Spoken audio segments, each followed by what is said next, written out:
खुलुमबाय बेयो बड'लेण्ड इंखं टेलिभिजन दिनै 29 जानुवारि 2021 शुक्रबारखालि सानसेनि बरादखौ नोंथांमोननि खाथियाव लाबोदों आं सदानन्द दैमारिया।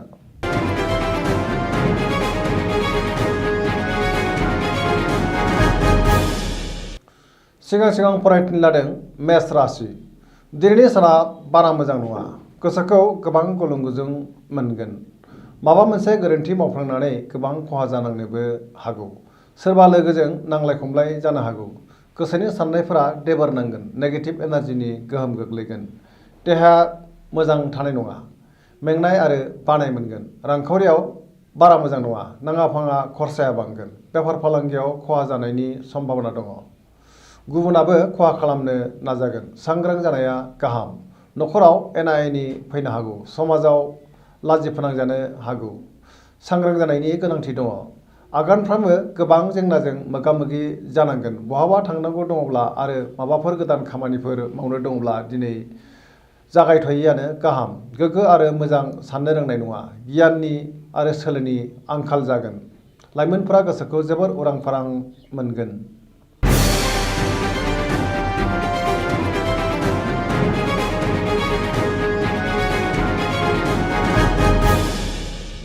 वृष राशि। दिनैनि साना बारा मोजां नङा, गोसोखौ जोबोर उसुखुथु मोनगोन। मावनो लानाय खामानिखौ थि समाव मावफुंनो गोब्राब जागोन।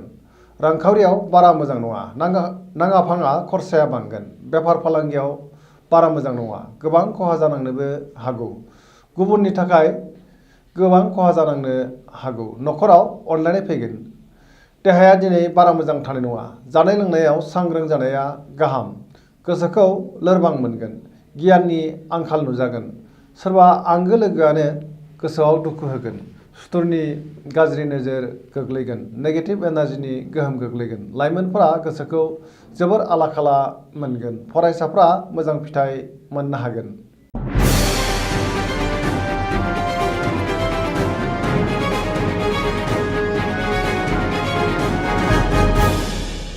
मिथुन राशि। दिनैनि साना मोजां आरो गाज्रिनि गेजेरजों बाबेनलांगोन। गोसोखौ जोबोर गिलुं गिलुं मोनगोन। गुबुनखौ मान होनो रोंनाय नङा। मावनो लानाय खामानिखौ थि समाव मावफुंनो हानाय नङा। देहाया दिनै मोजाङै थागोन। रांखावरियाव मोजां। बेफार फालांगियावबो मोजां होनजायो। न'खराव बिसि फिसायनि गेजेराव अनलायनाय फैगोन। गोसोनि बोलोआ लोरबां जागोन। सोरनिबा सायाव जोबोर रागा जोंफ्लांनो हागौ। गोसोखौ हमथानाया गाहाम। समाजाव मानहानि जानांनो हागौ। गुबुनजों बाङाय बुंनायानो गाहाम। लाइमोनफोरा गोसोखौ जोबोर उरां फारां मोनगोन। सोरबा लोगोआ खहा खालामनो नाजागोन। सुथुरा बांगोन। नेगेटिभ एनार्जिनि गोहोम गोग्लैगोन।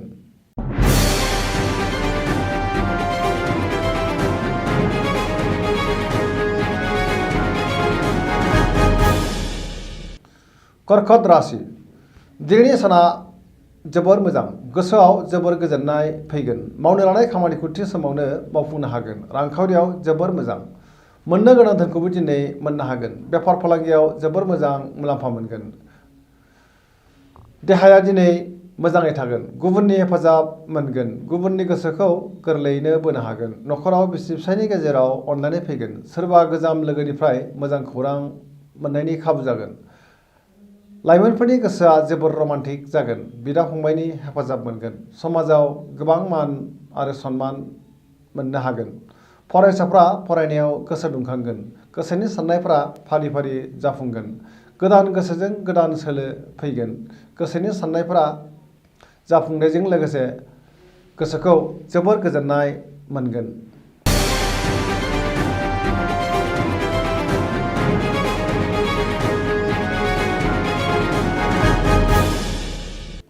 सिंह राशि। दिनैनि साना बारा मोजां नङा। गोसोखौ जोबोर गुलाय गुजाय मोनगोन। मावनो लानाय खामानिखौ थि समाव मावफुंनो गोब्राब जागोन। गियाननि आंखाल जागोन। मोजां साननो रोंनाय नङा। माबा मोनसे खहा जानांनो हागौ। रांखावरियाव बारा मोजां नङा। बेफार फालांगियाव बारा मोजां नङा। नाङा फाङा खहा जानांनो हागौ। न'खराव अनलायनाय फैगोन। गोसोनि बोलोआ लोरबां जागोन। गोसोनि साननायफोराबो देबार नांगोन। गुबुननि बोसोन लानानै खामानिखौ मावनांगोन। सोरबा लोगोआ गाज्रि नोजोर होखोमागोन आरो गाज्रि खौरां लाबोनो हागौ।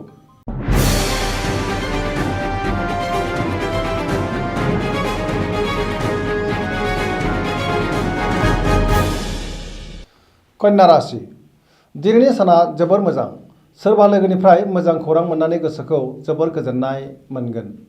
गुबुननि गोसोखौ गोरलैयैनो बोनो हागोन। रांखावरियाव जोबोर मोजां होनजायो। बेफार फालांगियाव जोबोर मोजां मुलाम्फा मोननो हागोन। देहाया दिनै मोजाङै थागोन। न'खराव बिसि फिसायनि गेजेराव अनलायनाय फैगोन। समाजाव गोबां मान मोननो हागोन। गोसोनि साननायफोरा जाफुंगोन। लाइमोनफोरनि गोसोआ जोबोर रमान्टिक जागोन आरो गावबा गावनि गोसोनि साननायफोरखौबो फोरमायलायनो हागोन। फरायसाफ्रा फरायनायाव गोसो दुंखांगोन।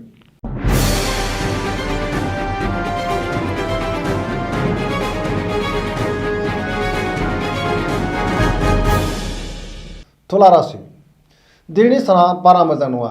सुथुरा बांगोन। गोसोखौ जोबोर गाज्रि मोनगोन। गोसोनि बोलोआ लोरबां जागोन। गोसोनि साननायफोरा देबोर नांगोन। मावनो लानाय खामानिखौ थि समावनो मावफुंनो गोब्राब जागोन। देहाया दिनै मोजाङै थागोन। रांखावरियाव जोबोर मोजां। मोननो गोनां धोनखौ दिनै मोननो हागोन। न'खराव बिसि फिसायनि गेजेराव अनलायनाय फैगोन। फरायसाफ्रा फरायनायाव गोसो दुंखांगोन। लोगोफोरनि हेफाजाब मोनगोन। गोसोआ दिनै जोबोर रमान्टिक जागोन। गोसोनि साननायफोरा जाफुंगोन।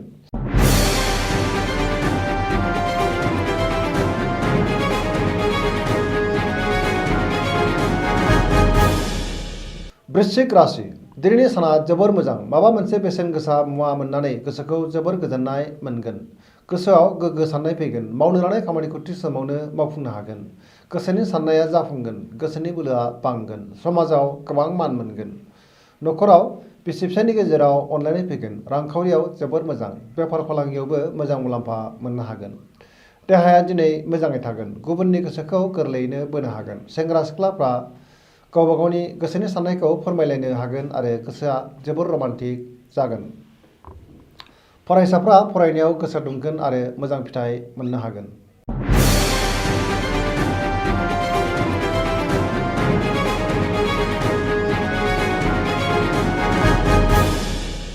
धनु राशि दिनैनि साना बारा मोजां नङा। गोसोखौ जोबोर उसाव बादाव मोनगोन। गोसोआव बेले बेजे साननाय फैगोन। सोरजोंबा रायखोमा जागोन। मावनो लानाय खामानिखौ थि समावनो मावफुंनो हागोन।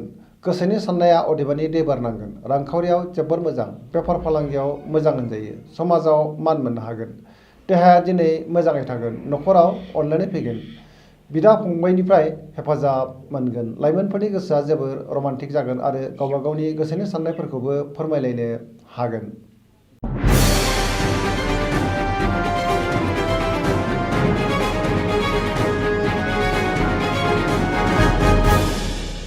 मकर राशि दिनैनि साना बारा मोजां नङा। गोसोखौ जोबोर गुलुं गुजुं मोनगोन। गुबुननि थाखाय जेंनायाव गोग्लैनांनो हागौ।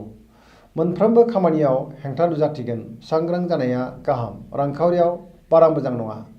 नाङा फाङा खरसाया बांगोन। बेफार फालांगियाव खहा जानांनो हागौ। न'खराव अनलायनाय फैगोन। गोसोनि टेनसना बांगोन।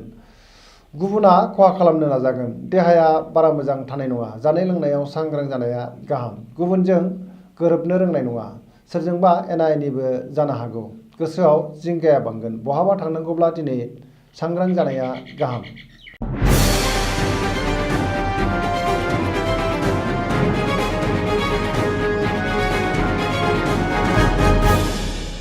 कुम्भ राशि दिनैनि साना मोजां आरो गाज्रिनि गेजेरजों बाबेनलांगोन। गोसोखौ जोबोर गुलुं गुजुं मोनगोन। मावनो लानाय खामानिखौ थि समावनो मावफुंनो हागोन। समाजाव मान मोनगोन।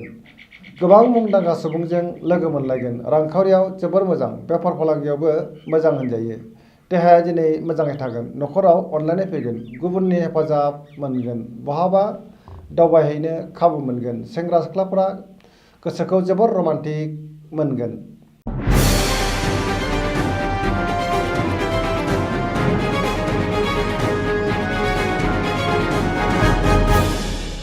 मीन राशि दिनैनि साना मोजां आरो गाज्रिनि गेजेरजों बाबेनलांगोन। गोसोखौ जोबोर गुलाय गुजाय मोनगोन। गोसोनि बोलोआ लोरबां जागोन। गावनि गोसोनि साननायखौ गुबुननो फोरमायनो हागोन। देहाया मोजां थानाय नङा। जानाय लोंनायाव सांग्रां जानाया गाहाम। रांखावरियाव मोजां। बेफार फालांगियावबो मोजां मुलाम्फा मोनगोन। न'खराव बिसि फिसायनि गेजेराव अनलायनाय फैगोन। बहानिफ्रायबा हरखाबै गाज्रि खौरां फैनो हागौ। सेंग्रा सिख्लाफ्रा गोसोखौ जोबोर रमान्टिक मोनगोन आरो गावबा गावनि गोसोनि साननायखौ फोरमायलायनो हागोन। फरायसाफ्रा फरायनायाव गोसो दुंखांगोन। दिनैनि रासि फरायथिनाया एसेनोसै जोबनायाव बेखौनो खावलायो जाहाथे नोंथांमोना सानफ्रामबो जोंनि बे बड'लेण्ड इंखं टेलिभिजनखौ नायबाय थायो आरो साबस्क्राइब खालामो।